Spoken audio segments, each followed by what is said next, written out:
Plot summary of Around the World in 80 Days by Jules Verne.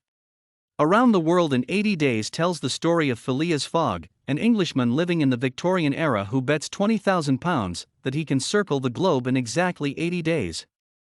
Fogg is an extremely wealthy man with eccentric habits. He has no family or close relationships, yet is extremely generous with strangers, and he abides by a strict, repetitive schedule that he keeps track of on an intricate clock in his mansion. He spends every day at the exclusive Reform Club social organization, where he dines extravagantly, reads newspapers, and bets on games of whist with his similarly wealthy acquaintances. Due to Fogg's reclusive, solitary nature, no one knows much about him despite his public reputation of being knowledgeable, worldly, and gentlemanly. On October 2, 1872, Fogg hires a new servant named Jean Passepartout. Passepartout is a Parisian man who once led an adventurous life as a vagrant and performer, and now longs for the same calm, routinized life that Fogg leads. That evening, Fogg plays whist with his usual partners at the Reform Club: Andrew Stewart, Gautier Ralph, John Sullivan, Samuel Fallentin, and Thomas Flanagan. The men get into a discussion about a recent robbery at the Bank of England by a well-to-do gentleman and theorize about whether or not he will be able to evade authorities by leaving the country. This conversation eventually leads to Stewart betting £4,000 that it is impossible for a man to go around the world in 80 days. Fogg impulsively counters with a £20,000 wager that he himself can complete this challenge, which Stewart and the other men agree to. Fogg leaves immediately to pack and make the 8:45 p.m. train, taking a bemused Passepartout along with him. Fogg's itinerary has him traveling from London to Paris, Suez, Calcutta, Hong Kong, Yokohama, San Francisco, New York, and back to London. He must meet his friends back at the Reform Club precisely 80 days later on December 21 at 8:45 p.m. in order to win the wager. Detective Fix, an inspector from the Scotland Yard, trails Fogg and Passepartout to Suez. Due to Fogg's sizable fortune, strange habits, and hasty departure from England, Fix believes that he is the very bank robber that Fogg and his acquaintances were discussing at the Reform Club.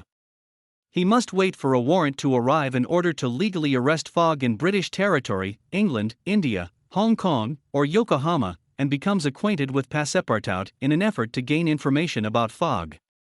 Neither Fogg nor Passepartout are aware of his suspicions, instead remaining focused solely on the wager. Throughout their journey, Fogg is calm and logical at all times, but meticulously tracks the time they lose and gain due to unforeseen obstacles. Passepartout falls into a similar obsession with time, cursing every delay they face, and refusing to change his watch away from London time. One such obstacle occurs when they reach India. Fogg, Passepartout, and their newfound acquaintance Sir Francis Cromarty are forced to traverse the undeveloped jungle because their train is halted by an unfinished track. They resort to riding on an elephant led by a helpful guide and stop to save a young Indian woman named Aouda from a sacrificial religious ceremony along the way, a gesture that Fogg and his companions agree is well worth the delay. In Hong Kong, Fix reunites with Fogg, Passepartout, and Aouda. He decides to get Passepartout intoxicated on alcohol and opium in order to make them miss the steamer to Yokohama, the last British territory they will visit before moving on to the United States, and to bide more time for the arrest warrant to arrive. Though they are temporarily separated and delayed, Fogg is able to pay a pilot boat captain named John Bunsby to get him to his destination, and Passepartout manages to navigate Yokohama on his own.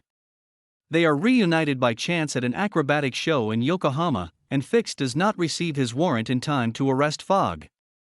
From there, Fogg, Passepartout, Aouda, and Fix all travel to the United States, where they cross the country from San Francisco to New York by train. By this time, Fix has begun to warm up to Fogg's generosity and endearingly stoic nature, though he is still motivated by a sense of duty to arrest him once they reach England. Passepartout and Aouda, too, have developed love and reverence for Fogg, and vow to stay loyal to him no matter what. The group faces myriad challenges and delays throughout the long journey. Most notably, their train is attacked by a band of Sioux in Nebraska and Passepartout is taken captive. Luckily, Fogg, with the help of soldiers from Fort Kearny, is able to save his loyal servant. In order to catch the train from Omaha to Chicago, Fogg, Passepartout, Aouda, and Fix must resort to riding on a sail-rigged sledge driven through the bitterly cold winter snow by an American named Mudge. They make the train on time and continue from Chicago on to New York, but realize that they missed the steamer to Liverpool, England once they arrive.